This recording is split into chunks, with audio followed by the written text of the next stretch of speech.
امام ابو داود نے، امام حاکم نے اور بہت سے محدثین نے اس حدیث کو حضرت عبداللہ ابن عمرو ابن عاص رضی اللہ تعالی عنہ سے نقل کیا ہے۔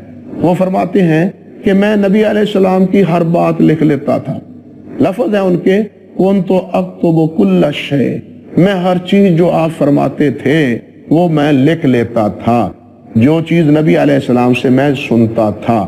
تو قریش کے ساتھی کچھ بزرگ حضرات انہوں نے مجھے کہا کہ تکتب کل شیء ورسول اللہ صلی اللہ علیہ وسلم بشر یتکلم فی الغضب والرضا، کہ عبداللہ یہ کیا کرتے ہو؟ نبی علیہ السلام آخر انسان ہیں، آپ کبھی غصے میں ہوتے ہیں، آپ کبھی خوشی میں ہوتے ہیں، اور انسانی یہ ایک فطرت کمزوری ہے کہ جب خوشی میں ہوتا ہے تو بات کا اسلوب کچھ اور ہوتا ہے، جب غصے کی صورت میں ہوتا ہے تو بات کا اسلوب اور رنگ ڈھنگ ہی کچھ اور ہوتا ہے، تو ایسی صورت میں تم ہر بات نہ لکھا کرو۔ یہ قریشی بزرگوں نے مجھے یہ مشورہ دیا کہ تم تو ہر باتیں لکھ دیتے ہو نبی علیہ السلام کی۔ حضرت عبداللہ بن عمرو بن عاص فرماتے ہیں فَأَمْسَكْتُ عَنِ الْكِتَابِ، میں لکھنے سے رک گیا، میں نے چھوڑ دیا لکھنا۔ لیکن کب تک؟ فرماتے ہیں حَتَّى ذَكَرْتُ ذَلِكَ لِرَسُولِ اللَّهِ صلی اللہ علیہ وسلم، حتیٰ کہ ایک دن میں نے اسی بات کا رسول اللہ صلی اللہ علیہ وسلم سے ذکر کر دیا کہ حضور میں آپ کی ہر حدیث لکھا کرتا تھا، لیکن کچھ بزرگوں نے مجھے یہ کہہ کے ڈرا دیا ہے کہ آپ کبھی غصے کی حالت میں ہوتے ہیں، کبھی خوشی کی حالت میں ہوتے ہیں، ہر وقت ہر بات نہ لکھا کرو، تو میں لکھنے سے رک گیا۔ تو کیا آپ کا حکم ہے اس مسئلے میں؟ تو حضرت عبداللہ فرماتے ہیں فَأَوْمَا بِاسْمِهِ إِلَى فِيهِ، رسول اللہ صلی اللہ علیہ وسلم نے انگلی اٹھائی اور اپنے منہ کی طرف لے گئے، منہ کی طرف اشارہ کرتے ہوئے آپ نے فرمایا کہ اے عبداللہ اکتب، لکھا کرو، فوالذی نفس محمد بیدہ ما یخرج منہ الا حق، کہ عبداللہ اس اللہ کی قسم جس کے ہاتھ میں محمد کی جان ہے صلی اللہ علیہ وسلم، میرے منہ سے وہی نکلتا ہے جو حق ہوتا ہے۔ میں غصے کی حالت میں ہوں تب بھی حق، اور اگر میں خوشی کی صورت میں ہوں تب بھی حق۔ افراط تفریط میرے کلام میں نہیں ہوتا، افراط تفریط میرے کلام میں نہیں ہوتا۔ یہ بات نبی علیہ السلام نے حضرت عبداللہ ابن عمرو بن عاص سے فرمائی۔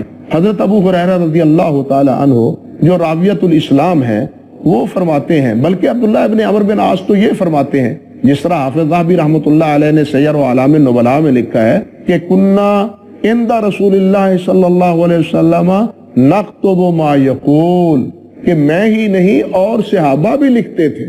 یعنی سیر و اعلام النبلاء میں عبداللہ ابن عمرو بن عاص کا یہ قول بھی مذکور ہے کہ میں ہی نہیں لکھا کرتا تھا اور صحابہ کرام بھی لکھتے تھے۔ حضرت سیدنا ابو ہریرہ رضی اللہ تعالی عنہ جو راویۃ الحدیث کے لقب سے ملقب ہیں کہ بہت سی احادیث مبارکہ کے وہ راوی ہیں، وہ فرمایا کرتے تھے ما من اصحاب النبی صلی اللہ علیہ وسلم اکثر حدیثا عنہ الا ما کان من عبداللہ ابن عمر فإنہ کان یکتب ولا اکتب۔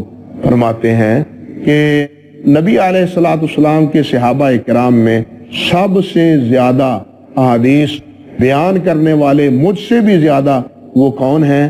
عبداللہ ابن عمر ہیں۔ سب سے زیادہ حدیث کا علم ابو ہریرہ فرماتے ہیں رضی اللہ تعالیٰ عنہ، وہ کن کے پاس ہے؟ فرماتے ہیں عبداللہ بن عمر بن عاص کے پاس ہے۔ کیوں ہے؟ فَإِنَّهُ كَانَ يَكْتُبْ وَلَا أَكْتُبْ، کیونکہ عبداللہ بن عمر وہ لکھا کرتے تھے اور میں نہیں لکھا کرتا تھا، میں یاد کیا کرتا تھا، وہ لکھا کرتے تھے۔ یہ شہادت بھی ابو ہریرہ رضی اللہ تعالی عنہ کی گویا موجود ہے کہ نبی علیہ السلام کے سامنے آپ کی موجودگی میں، آپ کے عہد مبارک میں صحابہ کرام رضوان اللہ علیہ مجمعین احادیث مبارکہ لکھا کرتے تھے۔ اسی طرح آپ دیکھیں قبیلہ خدا کا ایک شخص، اس نے قبیلہ بنو لیس کے ایک آدمی کو قتل کر دیا، اور قتل بھی کہاں کیا؟ مکہ مکرمہ میں۔ تو نبی علیہ السلام نے مکہ مکرمہ کی حرمت بیان کرتے ہوئے نبی علیہ الصلوۃ والسلام نے قتل کی مذمت کرتے ہوئے اور قاتل کی مذمت کرتے ہوئے نبی علیہ السلام نے ایک خطبہ ارشاد فرمایا۔ وہاں ایک ساتھی تھے، انہوں نے جب نبی علیہ السلام کا یہ خطبہ سنا تو انہوں نے نبی علیہ السلام سے عرض کیا، حضور یہ جو آپ کی ہدایات ہیں، آپ نے جو باتیں ارشاد فرمائی ہیں، یہ مجھے لکھوا دیں۔ تو نبی علیہ الصلوۃ والسلام نے ارشاد فرمایا، فقال رسول اللہ صلی اللہ علیہ وسلم اکتبوا لأبی شاہ، یہ میں نے جو خطبہ دیا ہے اور قتل کی مذمت، حرم مکہ کا احترام، انسانیت کے احترام کے حوالے سے جتنی باتیں میں نے کہی ہیں وہ ان کو لکھ دو۔ چنانچہ صحابہ کرام نے جو لکھنا جانتے تھے انہوں نے ابو شاہ کو نبی علیہ السلام کا یہ خطبہ لکھ دیا۔ یہ روایت بخاری مسلم میں موجود ہے، دوسری حدیث مبارکہ کی کتابوں میں بھی موجود ہے۔ تو اس حدیث سے بھی پتہ چلتا ہے کہ خود نبی علیہ الصلوۃ والسلام نے اپنے ارشادات کو لکھوایا ہے اور حضرات صحابہ کرام نے آپ کے سامنے لکھا ہے۔ وہ جو لکھنے کی ممانعت تھی وہ پہلے تھی، بعد میں اس کی اجازت آپ نے خود دی اور صحابہ کرام نے لکھا۔ یہاں ہم تھوڑا سا وقفہ لیتے ہیں، وقفے کے بعد دوبارہ آپ کی خدمت میں حاضر ہوں گے اور اس سلسلے کی جو باقی بات ہے وہ انشاءاللہ بعد میں آپ کی خدمت میں عرض کریں گے۔ وآخر دعوانا ان الحمدللہ رب العالمین۔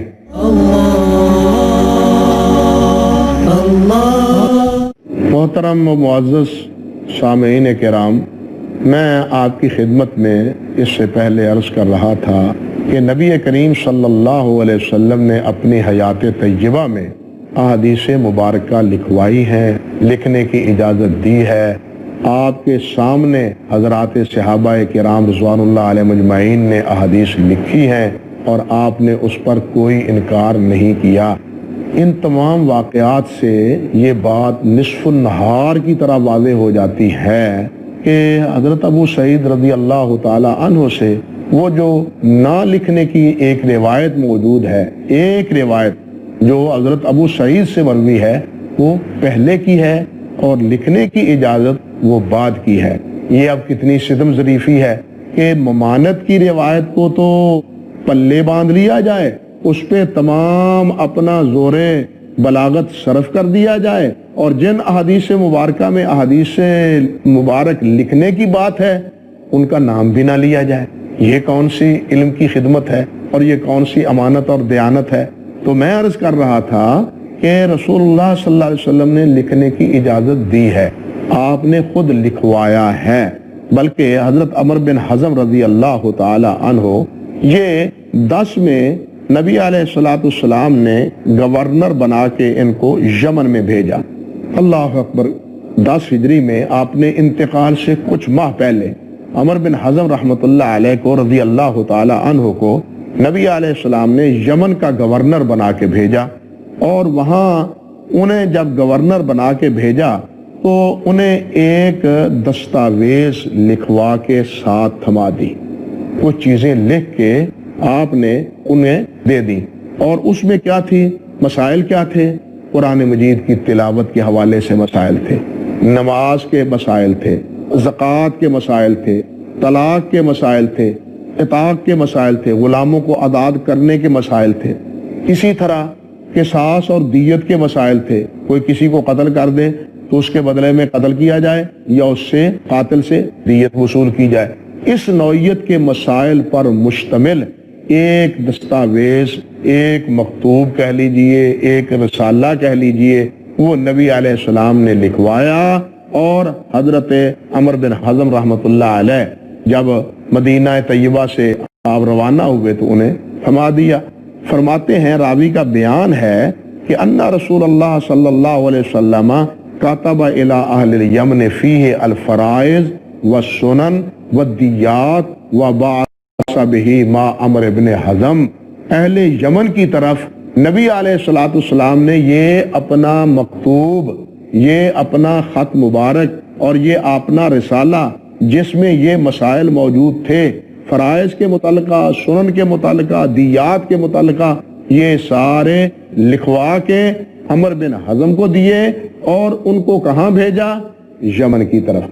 اب دیکھیے یہ نبی علیہ الصلوۃ والسلام نے کب بھیجا ہے؟ 10 ہجری میں، یہ گویا اپنے انتقال سے کچھ مہینے پہلے نبی علیہ الصلوۃ والسلام نے یہ دستاویز لکھ کے بھیجی، جس کا ذکر امام مالک رحمۃ اللہ علیہ نے موطا میں بھی کیا ہے، امام نسائی رحمۃ اللہ علیہ نے اپنی سنن میں بھی کیا ہے، اور یہ وہی نوشتہ مبارکہ ہے کہ جسے امام زہری رحمۃ اللہ علیہ نے عمر بن حزم رحمۃ اللہ علیہ کے پوتے ابو بکر سے حاصل کیا۔ امام زہری تابعین میں شمار ہوتے ہیں، انہوں نے یہی صحیفہ، یہی رسالہ، یہی مکتوب کس سے حاصل کیا؟ حضرت عمر بن حزم کے پوتے ابو بکر رحمۃ اللہ علیہ سے، اور پھر حضرت اسی رسالے کو حاصل کیا حضرت عمر بن عبد العزیز رحمۃ اللہ علیہ خلیفۃ المسلمین نے، جو خلفائے راشدین میں وہ بھی شمار ہوتے ہیں، اور انہوں نے زکوٰۃ کے مسائل، دیات کے مسائل اسی رسالے سے اخذ کیے۔ بلکہ آپ حیران ہوں گے، علامہ زیلعی رحمۃ اللہ علیہ نے یہ بات لکھی ہے نصب الرایہ میں کہ نسخہ تو کتاب عمر بن حزم تلقاہ الائمۃ الاربعہ بالقبول وہی متوارثہ۔ اللہ اکبر کبیرہ۔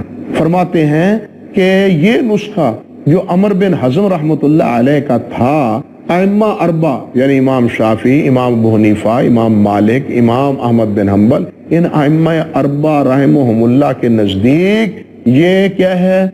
شرف قبولیت پا چکا ہے۔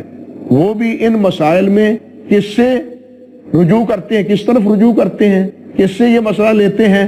عمر بن حزم رحمۃ اللہ علیہ کے اسی رسالے کی طرف جو نبی علیہ السلام نے انہیں لکھوا کے دیا تھا۔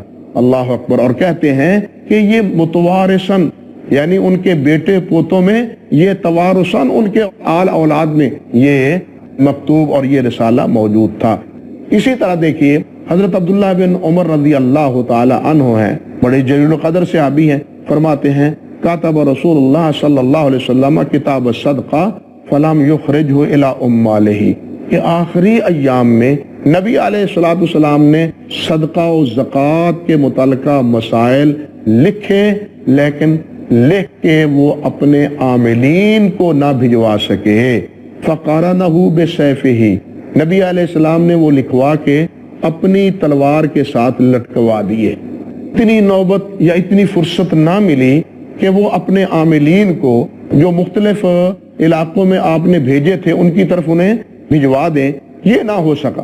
لیکن بعد میں پھر جب آپ کا انتقال ہو گیا تو عبداللہ بن عمر فرماتے ہیں رضی اللہ تعالی عنہ فعمل به ابو بکر حتی قبض ثم عمل به عمر حتی قبض ثم عمل به عثمان، کہ اسی مکتوب کو جو صدقہ اور خیرات کے بارے میں نبی علیہ السلام نے لکھا تھا اور آپ کی تلوار کے ساتھ وہ معلق تھا، اسی پر عمل کیا ہے صدقہ و خیرات کے بارے میں کس نے؟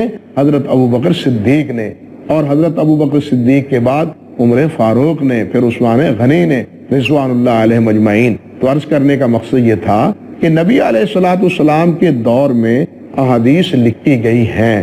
یہ عبداللہ بن عمر رضی اللہ تعالیٰ عنہ کی روایت یہ بتلاتی ہے کہ نبی علیہ السلام نے خود اپنی ہدایات یا اپنے دین کی باتیں وہ لکھوائی ہیں، بلکہ حضرت ابو بکر صدیق رضی اللہ تعالیٰ عنہ نے یہی کتاب، یہی رسالہ اپنے دور خلافت میں جب حضرت انس رضی اللہ تعالیٰ عنہ کو یمن بھیجا تھا تو یہی مکتوب حضرت ابو بکر صدیق نے لکھوا کے، اس کی نقل لکھوا کے حضرت انس رضی اللہ تعالیٰ عنہ کو یمن میں بھیجی تھی، جس طرح کے صحیح بخاری میں بھی موجود ہے اور دوسرے کتب احادیث میں ابو داود میں بھی اس کی تفصیل موجود ہے۔ بلکہ اسی طرح دیکھیے رسول اللہ صلی اللہ علیہ وسلم نے صلح حدیبیہ کے بعد، یعنی 6 میں صلح حدیبیہ ہوئی ہے، صلح حدیبیہ کے بعد دعوت و تبلیغ کا جب موقع آپ کو ملا ہے تو آپ نے مختلف حکمرانوں کو، بادشاہوں کو، فرما رواؤں کو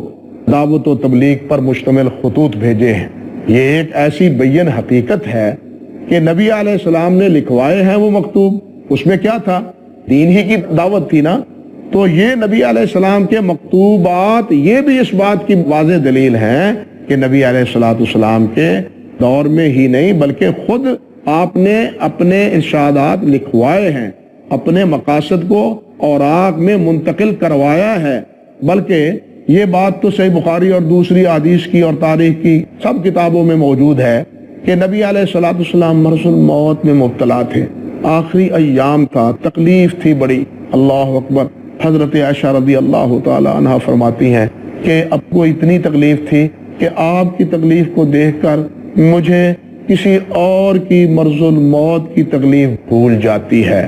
نبی علیہ الصلوۃ والسلام بار بار چہرہ مبارک تمازت گرم ہوتا، اتنا بخار کہ جس طرح دو آدمیوں کو بخار چڑھتا ہے۔ حضرت عائشہ فرماتی ہیں میں نے نبی علیہ السلام سے عرض کیا حضور آپ کو تو اتنا بخار چڑھا ہوا ہے جیسے کہ دو آدمیوں کا بخار ہے، ڈبل بخار۔ تو نبی علیہ السلام نے فرمایا عائشہ اجر بھی تو اللہ مجھ کو ڈبل ہی دے گا نا، اگر اللہ تعالیٰ اجر بھی مجھ کو ڈبل ہی عطا فرمائے گا۔